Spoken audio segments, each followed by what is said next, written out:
Greetings, dear ones. I am Kryon of Magnetic Service. I am fully aware of where I am, where you are. Spirit is not in a vacuum and never has been. It's one of the things that you're not told. Those of you who grow up in this particular culture and that in so many areas of the world are taught from the beginning that you are, again, apart from God. And that the idea that perhaps God knows you and what you're going through and your issues and perhaps what you're feeling doesn't occur. You're never taught that. Instead, you're taught that you have to go to a certain place or do a certain thing in order to get even noticed, and even that perhaps through someone else. The truth is this: inside you, even inside that multidimensional part of your DNA, is a connection to the creative source. Here's why. You've heard that each of you has a soul. It's common verbiage all over the planet, even used in nautical terms on how many souls on board. You know about souls. But when you start asking the question, what is it? It's a hard one. And the reason it's so difficult is because the truth is this: your soul is eternal. And every single lifetime you have comes from the one soul. Its soul doesn't change. Does it make sense to you that God would have created this beautiful, wonderful soul of yours and then destroyed it when you then passed over? That's what you're taught. And then, of course, after that comes judgment. That's what you're taught. Doesn't it make more sense that the soul would then be a vehicle of expression? That is to say, beautiful, loving piece of the Creator that it is, not apart from God. Your soul is connected to the soup of God. All that is that creative source that you want to call God has your soul in it. And that then becomes part of the vehicle for the expressions. The expression is the name of a lifetime that you have. I sit in front of old souls, almost everyone in the building. There are 4 exceptions. And the 4 exceptions simply haven't been here on this planet with enough lifetimes to be called old souls. But they're learning what old souls know. That is changing. What if I told you this, that the school of souls, that is to say, you come into this planet, and then you come in again and again and again, it builds up that which is the learning so that you could become someone who awakens and understands, because you've had all the experiences on this earth and been through so many things.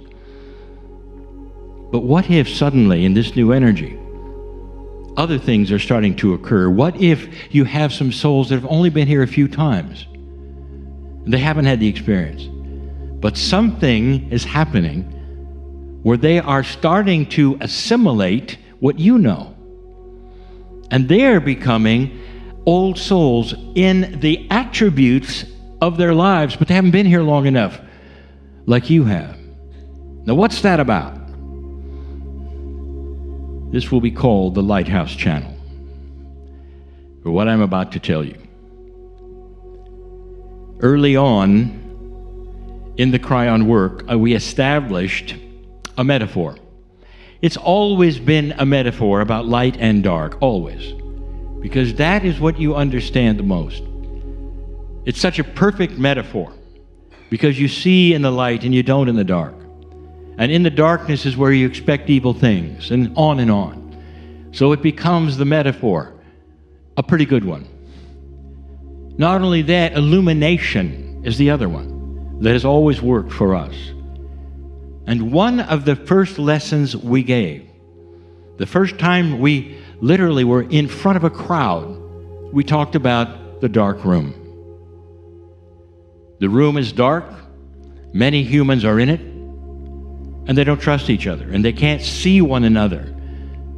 And so they huddle in groups and compete for the things in the room. They don't trust one another to the degree that they think others are going to attack them and take their resources, and so they attack back or first. And I've just described human history for eons. Suddenly, someone finds that miracle thing that creates some light, a match perhaps, and they illuminate it and light a candle perhaps. And in that candlelight, even a little bit, so many people can start to see. And as soon as they start to see one another, they realize they're alike. And they start then to be able to talk to those because they can see them now. They're not out of sight and out of reach in the dark. And that creates things like trade and trust. And then they will say, well, what have you got there that has caused this? You say, well, it's a candle. And they say, well, I've got some wax. Let's see if I can have one too. And on it goes and on it goes. That's the metaphor of spreading your light. Or the whole idea that a little light in a dark place goes a long way. The other metaphor, of course, is that light is active and dark is passive. That is to say, the definition of darkness is the absence of light. You don't open a door and have darkness spill out. It's the opposite. So you can see where you put light, darkness cannot exist. Great metaphor.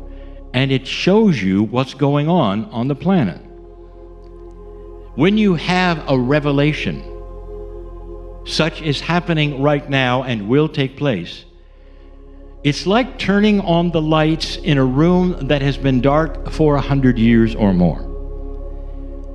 And when you start shining a bright light there, everything stinks. Everything is dirty. And you see the dirt from 100 years. And most of us, meaning you, meaning on our side as well, will not tolerate darkness.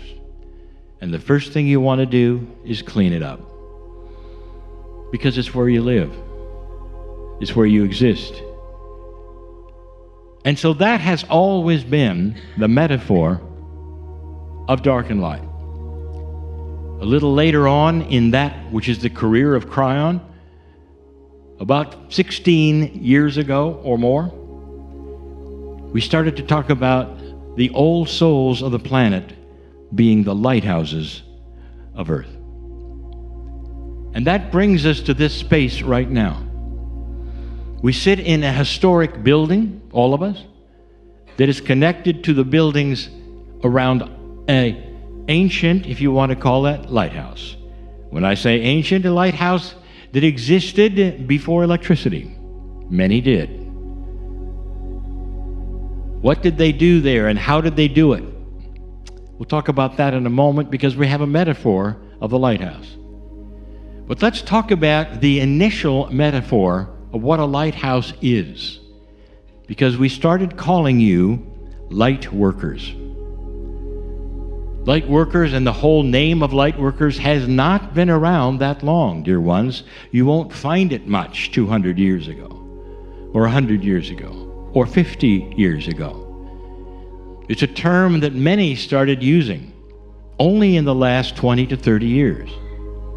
And it refers to a human being who truly works with light. And just the metaphor alone tells you what we mean, but what if there was actually light that a human could work with? In a way, there is. And that light becomes the consciousness that you develop that emanates the mastery that you study. The ability not to react, the ability to observe, the ability to have that which is the countenance of a master, slow to anger, quick to respond in kindness and compassion, and that gets attention.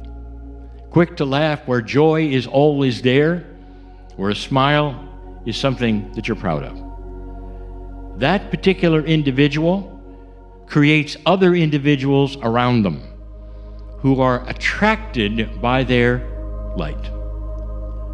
So the metaphor of the lighthouse goes like this. Lighthouses are useful when? At night. So the usefulness of a lighthouse has always been that which is at night. And the premise is this, that the ships that travel into the port depend upon the lighthouse to keep them off the rocks.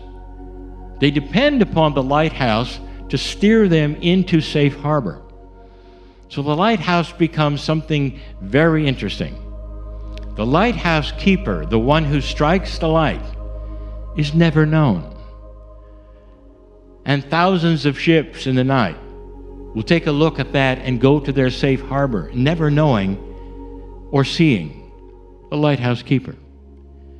And yet the lighthouse keeper knows what he or she is doing and is careful to always keep the light bright and clean and working so that those ships will see it and know it. They also know that if the light goes out, many are in trouble. That's the old soul.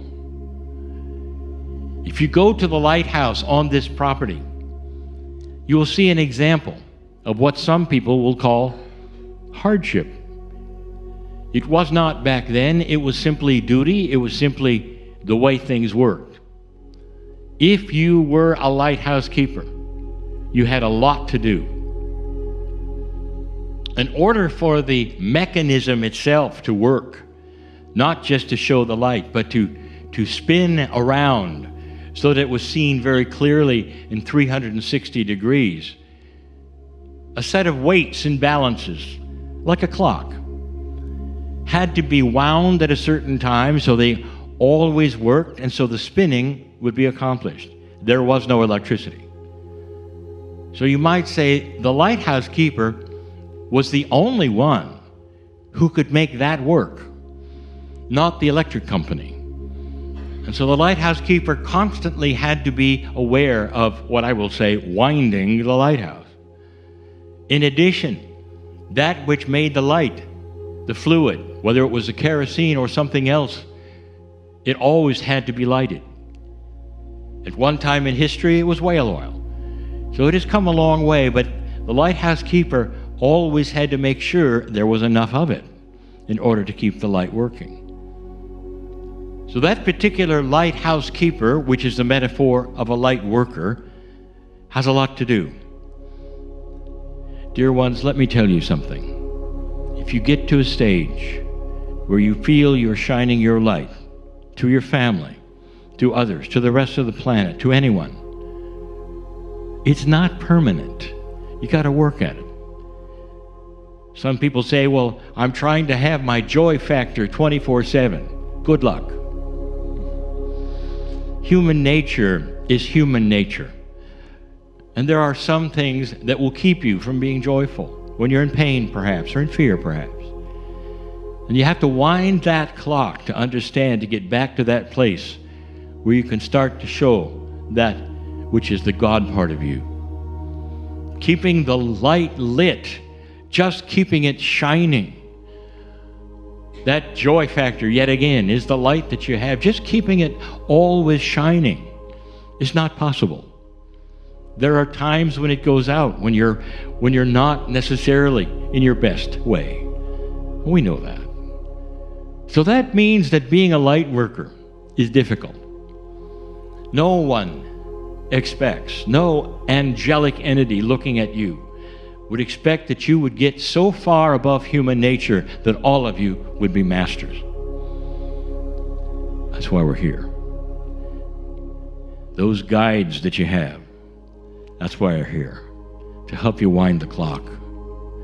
That's why they're here 24/7, because when you don't feel up to it, that's when you can take their hands and feel something that we invite you to feel. Something you think might be esoteric, but it isn't. It's in 3D. In a way of reaching up and taking the hands of your guides to infuse you with peace, with a feeling of safety, with lack of fear. And in the midst of even trial and turmoil, the ability for you to be compassion and kindness is there.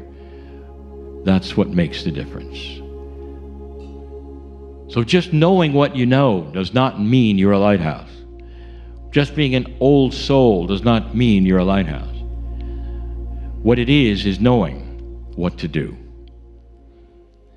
when it doesn't shine right, or when the clock isn't working well and the weights aren't turning it correctly. That makes the difference. And so we give you these things so that you know that help is always there. You are connected to your soul. That means that all of you are connected to the creative source in a very permanent way that your culture has talked you out of. Let this be the time that you would examine yourself and ask that question. Is it true that I'm connected all the time? Is it true when I don't feel like it, or I don't feel like my light is working, that I can get help? And the answer is yes. Then you start developing the method, and it's not the same for everyone. It just isn't. Every one of you is unique and different. How do you feel when you get that connection? That's different for everyone. There are some now that are so used to that connecting, they can actually describe the chills or whatever it is for them. Others say, well, it happens during my sleep. Others say, I have to stop and be quiet, and then I realize it. And others are so used to having it, they simply turn their heads and wink the right way. And in come the guides, because it's their signal, because it becomes the way of their life. That is a light worker. This particular channel is for those who have difficulty always being in that joy, in that compassion, in that kindness, because it's not always there, perhaps in your family or the people you're with. And it becomes something you say, well, life beats me up, and it's tough to continue. There are things around me that make me sad, and that makes it hard to be joyful. And I'm telling you, you can create a bubble for yourself that doesn't isolate you from anyone. It isolates you from fear. It isolates you from the dark. It isolates you from heart hurt, if you wish. It's always there. It's an invitation to learn to use it, to take it. It is your birthright. It's why you're here. Did you ever wonder why now? Why are you in the shift? Why are you going through things that are so very different? And the answer is because you signed up for it. You really did. At some level, you knew it was here and coming. And that means that your tool set has also gotten bigger, and it's right next to you. Learn how to use it. You're going to live longer. Because if you are in joy, your body is healthy. If you are in a state of compassion and kindness most of the time, your body doesn't age as much. Disease will not attach itself to someone who is balanced and joyful. Did you know that? It just doesn't like you. There is a dark and light balance of disease. Disease is alive. It has energy. Some even say that certain viruses and bacteria have a consciousness. Now, that's not exactly true, but it does have a sense of what it will work with its host or not. And that's why some people that you know never catch anything.